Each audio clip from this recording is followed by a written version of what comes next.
In this video, I'll be showing you how to clean your longboard or skateboard bearings. The things you will need is paper towels, Q-tips, and a plastic cup, WD-40 or any other kind of lubricant, a ratchet with the same size bit as the nut on your longboard wheel, an old toothbrush, a little brush, this is optional, and rubbing alcohol or anything you have, any cleaning agent you have, and then of course you will need a longboard with bearings. What we're going to do first is take a ratchet and undo the bolt on the wheel.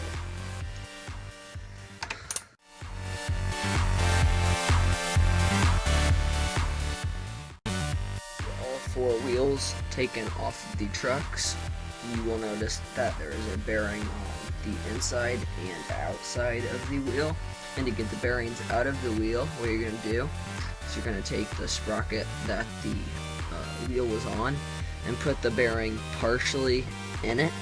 Then you can push down sideways and pull out, and it should pop the bearing right off, and the bearing will look something like this. And you will have a bearing spacer pop out as well.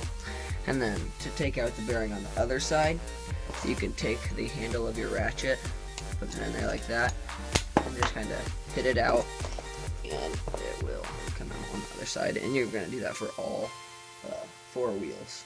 Once you get all the bearings out of the wheels and the bearing spacer, you can take an old toothbrush and some paper towels and wipe all the just the dirt off of it that you can see.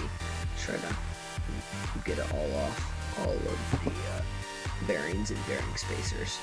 You can also use a little brush like this one to take the inside of the bearing and kind of run it around the inside. You can also do that with the bearing spacers on the inside. Okay, get some of the stuff on the inside. Then you can take your toothbrush, kind of just go around the outside like this.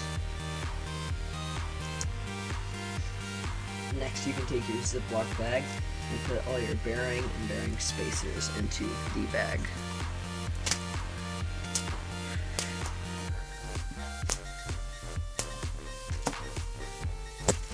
Once you put them all into the bag, you can take some rubbing alcohol and pour a little bit of it into the plastic bag.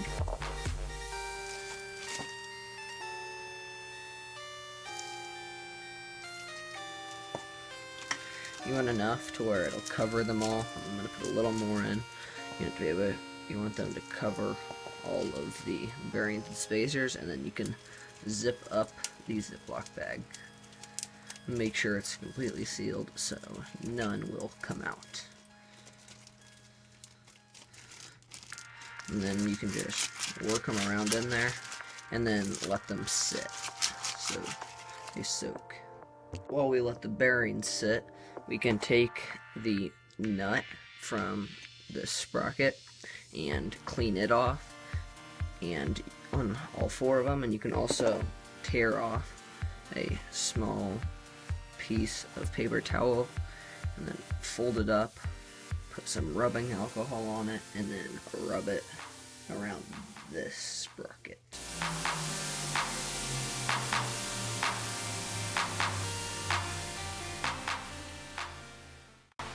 Now you can take a piece of wire and a cup, or just lay them out on a paper towel and try to get them out of the bag with this wire.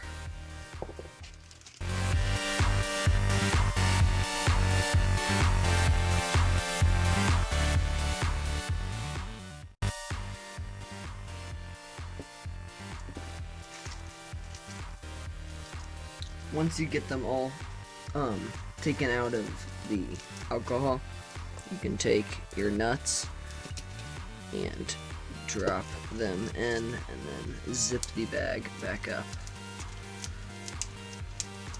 and then you can let them soak in it.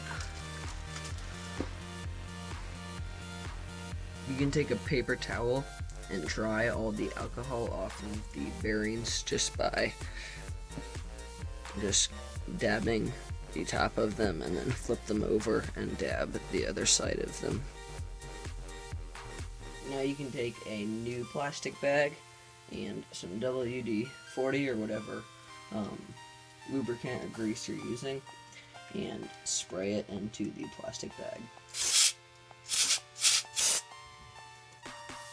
You want to get it to where there's some liquid in there, and then you can take your bearings and drop them in.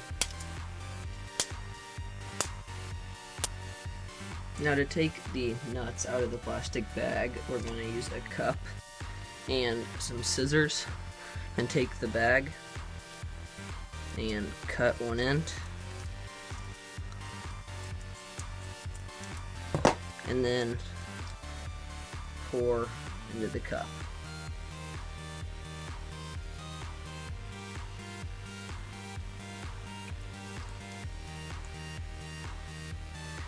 And once we get most of the liquid out, then we'll pour the nuts onto the rag. To get the bearings out of the plastic bag, you'll use the same method with the scissors and the cup. And pour the liquid into the cup, and then pour the bearings out onto a paper towel. And you just want to dab them lightly. You don't want to get all the lube off of them, because that is what will make them spin. Next thing you're going to want to do is take your wheels and either put them in a big bucket of water, or just fill up your sink and then put them in the sink with some soapy water, and then use an old toothbrush to clean out the inside and scrub the outside as well. Once your wheels have finished soaking and they're dry, you can take your clean bearing, put it on the truck, and then you're going to take the out facing side and attach the bearing just like that. And then you can take a second bearing, put it on, take a bearing spacer, put that on, and then put the opposite side back onto the truck. Make sure it's all the way on. Then you can take your nut, put it onto the bolt, and then you can use your ratchet to tighten the nut. And you're going to do that on all 4 wheels. And then you're finished.